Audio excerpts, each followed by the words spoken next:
¿Qué tal? Mi nombre es Fernando Rojas Contreras.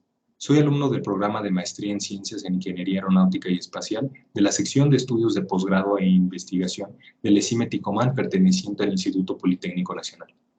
El día de hoy voy a platicarles acerca de parte de mi investigación que aborda el estudio de la inestabilidad lineal de oscilaciones azimutales en propulsores Hall. De manera que esta plática se divide de la siguiente manera. Primero, a modo de introducción, hablaré un poco acerca de la propulsión espacial. Posteriormente, revisaré algunos conceptos fundamentales de la física de plasmas y posteriormente les platicaré acerca del estudio de la estabilidad lineal de la descarga del plasma en propulsores Hall, para finalmente concluir con unas conclusiones generales.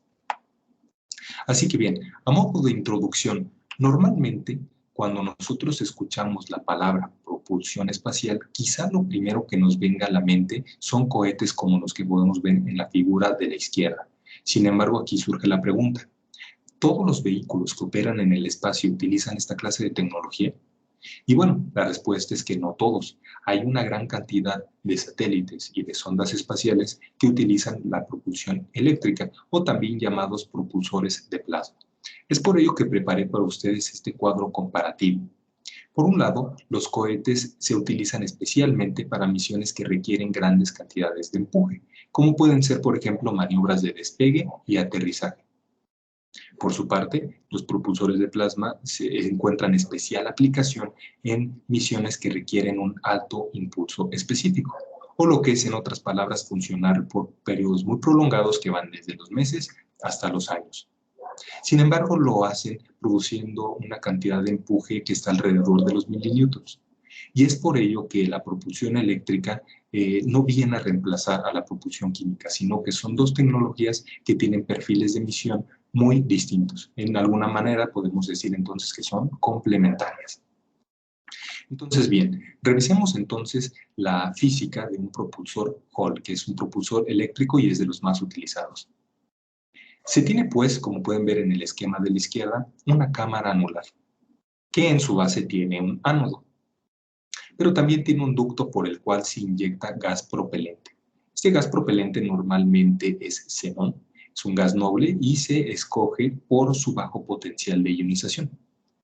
Ahora, conforme uno avanza y se encuentra en el plano de salida del propulsor, hay una serie de magnetos en la parte externa, en la parte central, que producen un campo magnético radial. Ahora, en la parte externa del propulsor hay un cátodo hueco que emite electrones. Estos electrones, por atracción electrostática, buscan llegar hacia la parte del ánodo. Sin embargo, en su trayectoria se encuentran con las líneas del campo magnético de tal manera que quedan aquí confinados. Ahora, es cuando entonces se inyecta el gas propelente y entonces estos átomos originalmente neutros colisionan contra los electrones confinados y entonces se ionizan. Es entonces que un campo electrostático establecido por la diferencia de potencial entre el ánodo y el cátodo acelera estos iones creados y entonces produce un haz de empuje. Haz de empuje que a la salida del propulsor es entonces neutralizado por una fracción de electrones provenientes del cátodo exterior. Entonces, bien, como ustedes pueden ver, realmente el funcionamiento de este propulsor es relativamente simple. Sin embargo, hay que decir que aún a la fecha hay fenómenos que no alcanzan a entenderse por completo. En especial, por ejemplo, el llamado transporte anómalo de electrones. Y es que algunos electrones escapan a su confinamiento magnético y entonces de manera libre pueden llegar hacia la región del ánodo. Esto es especialmente peligroso porque estos electrones, al ser altamente energéticos, entonces colisionan contra esta estructura, el ánodo, y la erosionan. Esto repercute directamente con la vida útil del propulsor. Sin embargo, algunos estudios han tratado de calcular esta fracción de electrones que escapan a su confinamiento bajo leyes clásicas. Sin embargo, al compararlo con los resultados experimentales, se dan cuenta que los resultados experimentales rebasan por órdenes de magnitud aquello que es predicho por las leyes clásicas. Es de ahí que reciba su nombre de transporte anómalo. Ahora bien, ¿cuál es la justificación de este proyecto? Bueno, actualmente el diseño de estos propulsores recae en buena medida en técnicas empíricas que conllevan costosos y prolongados periodos de prueba. Es por ello que una de las metas es poder desarrollar código computacional que pueda ayudar hacia un diseño totalmente asistido por computadora, ya que una de las desventajas del diseño de estos propulsores, tal cual se lleva al día de hoy, es que no se puede escalar la tecnología o lo que es lo mismo, por ejemplo, tener propulsores más grandes o más potentes. Entonces, uno de los fenómenos que se busca estudiar particularmente es lo que tiene que ver con inestabilidades en el plasma, transporte anómalo y efectos turbulentos, ya que, como mencioné, estos efectos, el transporte anómalo en particular, involucra una disminución en la vida útil de estos propulsores. Ahora, en un plano nacional hay que decir que aquí en México es una disciplina incipiente. Desde luego hay algunos pocos trabajos, pero no con el nivel de especialidad que se requiere, por ejemplo, para estudiar este tipo de fenómenos. Es por ello que desde mi punto de vista es una buena oportunidad el involucrarse en el estudio de esta tecnología porque, por ejemplo, en los últimos años se ha visto que tiene un gran impacto. Por ejemplo, todos los proyectos que buscan poner constelaciones de satélites en buena medida utilizan estos propulsores. Entonces, se espera que en el futuro próximo tome todavía mucha más relevancia. Entonces, bien, ¿qué es necesario estudiar para abordar el diseño y el estudio de este tipo de propulsores? Bueno, uno tiene que recurrir a la física de plasmas. Pero primero vamos a empezar. ¿Qué es un plasma? Bueno, un plasma en su concepción más fundamental puede ser entendido como un gas ionizado. Es decir, es un gas que está compuesto por electrones, por iones y por neutrones. Y al tratarse entonces de una colección de partículas, una manera natural de estudiarlo es a través de un enfoque cinético. Es decir, es un enfoque que es de naturaleza microscópica y que estudia los fenómenos de interacción entre estas partículas. Una manera de realizar este estudio es a través de la ecuación de Boltzmann, que como ustedes pueden ver aquí, es una ecuación diferencial parcial que involucra estos fenómenos colisionales. Sin embargo, hay que decir que el abordar el estudio del plasma directamente con esta ecuación es en la mayoría de los casos muy complicado, especialmente por dos cosas. Por un lado, porque se tiene que definir muy bien los efectos e interacciones colisionales entre las partículas, pero cuando se tiene, por ejemplo, un plasma que está fuera de un equilibrio térmico, entonces se tiene que calcular también la función de distribución, lo cual involucra estudios un poco más avanzados que tienen que ver con física estadística. Pero no solo eso, sino que si se quiere abordar desde un punto de vista computacional, entonces al tratarse de millones de partículas, se resulta en código computacional que es sumamente exigente desde un punto de vista computacional. Entonces, una manera de aliviar un poco esta situación es tratar al plasma desde un enfoque fluido. Este enfoque fluido es de naturaleza macroscópica, o lo que es, en otras palabras, se estudian efectos que están solamente en una escala comparable a las dimensiones del dispositivo que se esté estudiando. Este enfoque fluido toma en cuenta solamente cantidades promedio, como pueden ser, por ejemplo, la densidad numérica de cada una de las especies en el plasma de manera global, la velocidad promedio de este conjunto de partículas, su temperatura promedio, etcétera.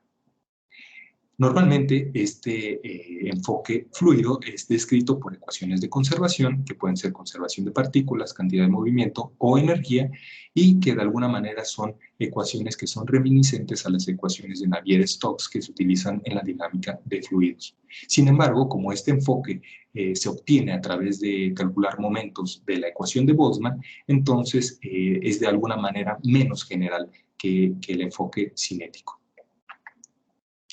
Entonces, bien, con esta información entonces describiré en qué consiste el estudio de la inestabilidad lineal de la descarga del plasma en este tipo de propulsores. Lo primero que se tiene que hacer es definir bajo qué esquema se va a tratar el plasma, si en un enfoque cinético o en un enfoque fluido. Esto es muy importante, ya que a través de esta definición se tendrán fenómenos totalmente distintos, así como variables muy distintas. Por ejemplo, para este estudio yo elegí el enfoque fluido y como ustedes pueden ver aquí, entonces se tienen 3 ecuaciones de conservación.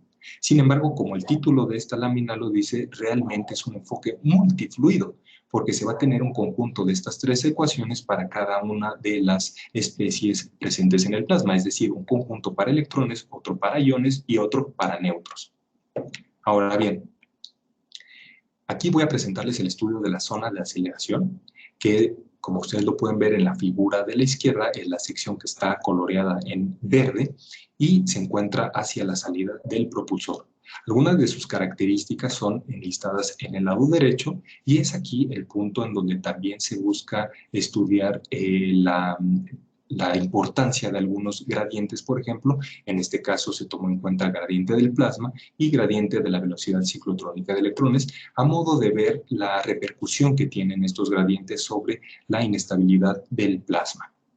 Entonces, bien, cuando se utilizan esta serie de condiciones sobre el modelo multifluido, entonces se llega a este conjunto de ecuaciones, que como ustedes pueden ver es la ecuación de continuidad para los electrones, para los iones y sus respectivas ecuaciones de conservación de cantidad de movimiento. Además, como se consideró que no se cumple la condición de cuasi neutralidad en el plasma, entonces esta diferencia de carga va a generar una carga neta que va a producir un campo electrostático local definido a través de la ley de Gauss. Entonces, bien, el próximo paso es expresar este conjunto de ecuaciones de manera lineal. Es decir, lo que se hace es que se toman cada una de las variables presentes y entonces se reescribe como la superposición de un estado en equilibrio, definido como subíndice cero, como lo pueden ver ustedes aquí en estas ecuaciones, y una pequeña perturbación. Esta pequeña perturbación se considera que en magnitudes mucho más pequeña que aquella magnitud del estado en equilibrio y es aquí denotada por la letra delta. Ahora, una vez que se tiene el modelo lineal, ahora lo que se hace es que se consideran las perturbaciones como modos normales de Fourier.